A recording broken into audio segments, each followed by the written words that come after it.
At 18, she was taken from outside a Red Lobster, viciously assaulted and abandoned. She managed to crawl for assistance despite 42 stab wounds. Her name was Karen, and now, years later, her well-known brother shares the complete account in a new memoir, bringing attention to one of Colorado's most shocking crimes. You may know him, but you likely don't know the ordeal his family endured or what befell Kelsey Grammer's sister. Let's review.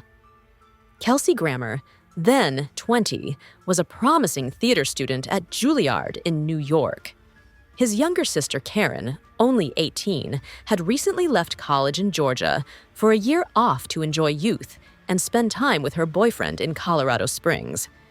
Her last conversation with her brother was on June 30th, 1975, discussing her 4th of July plans.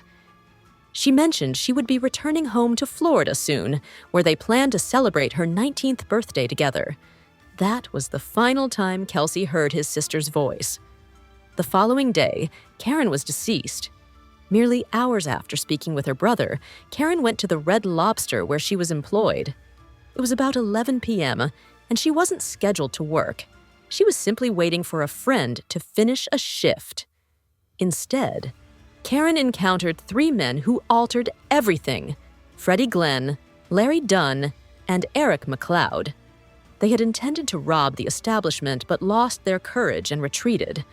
Then they saw Karen and panicked, believing she had witnessed too much and could identify them.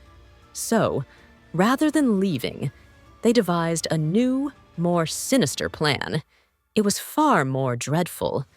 They instructed her to accompany them. Karen inquired why.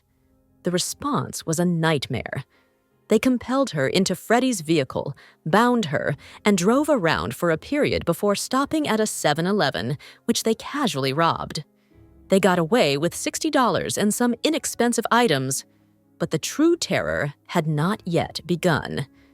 From that point, they brought Karen to Eric's apartment, where they sexually assaulted her one by one in the bedroom. This was no longer about robbery or even silencing a witness. It was cruelty for its own sake. However, Karen was not their initial victim. That summer, 19-year-old Freddie Glenn and his group of soldiers from Fort Carson had left a bloody trail across Colorado Springs weeks before their paths crossed with Karen Grammer.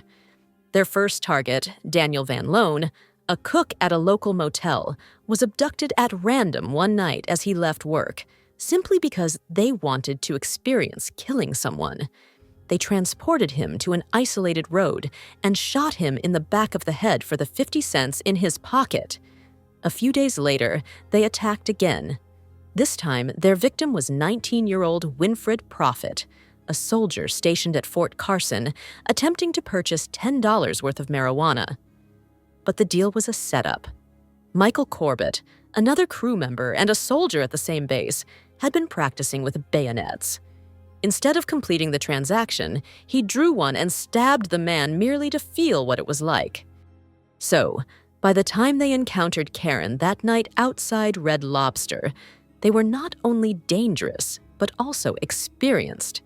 They were seeking their next thrill, and found it. After hours of assaulting her at the apartment, they told Karen she could leave, that they would spare her life. She trusted them. She got dressed. They escorted her to the car, but it was a lie. They drove to a secluded alley behind a trailer park. Freddie Glenn told her to exit the car. That's when he approached her from behind and stabbed her repeatedly. Karen was stabbed 42 times.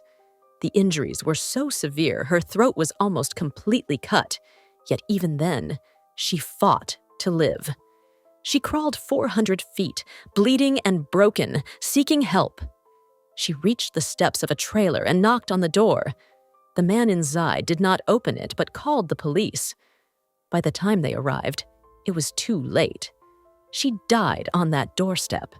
For days following her murder, no one knew Karen's identity. Her body lay in the morgue, unidentified, until her brother, a young actor named Kelsey Grammer, made a call. He was just beginning his career, years before becoming Fraser Crane. He contacted police to report his sister missing. That's when they informed him, "You need to come to Colorado Springs. We believe we have your sister." Kelsey flew across the country and entered the morgue to perform a task no brother should ever face. He identified Karen's body, and it changed him permanently. Weeks later, police finally apprehended the group responsible for the summer's murder spree: Freddie Glenn, Larry Dunn, Eric McLeod, and Michael Corbett. All were young, all were dangerous, and nearly all were prepared to betray each other.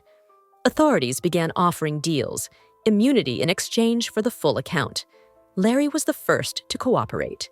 He revealed everything: who did what and when, implicating others by name. Now, Freddie Glenn still denies stabbing Karen, claiming it was Larry and that he was too afraid of Michael to intervene. However, investigators did not believe him, nor did the jury.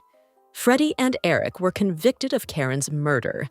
Michael received a life sentence for the other crimes, but regardless of who wielded the knife, Karen was gone, and her family was devastated. Initially, Freddie Glenn was sentenced to death for her murder, but in 1978, his sentence was changed to life in prison with parole eligibility. He has been denied release 4 times. Each time, Kelsey Grammer has been present, whether via video, in person, or through email, speaking on his sister's behalf to ensure her killer remains incarcerated. Freddie's subsequent parole hearing is set for 2027. In May 2025, Kelsey published a memoir titled "Karen, a Brother Remembers."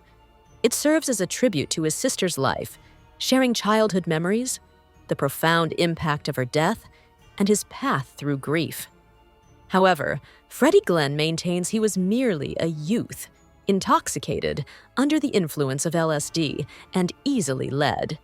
He asserts he has reformed and merits a second chance. What is your opinion? Does imprisonment time diminish the atrocity of the crime?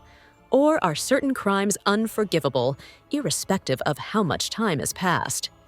Share your views in the comments. We're listening. And please remember to like, share, and subscribe. Thank you for spending your time with us. Until the next installment, look after yourselves.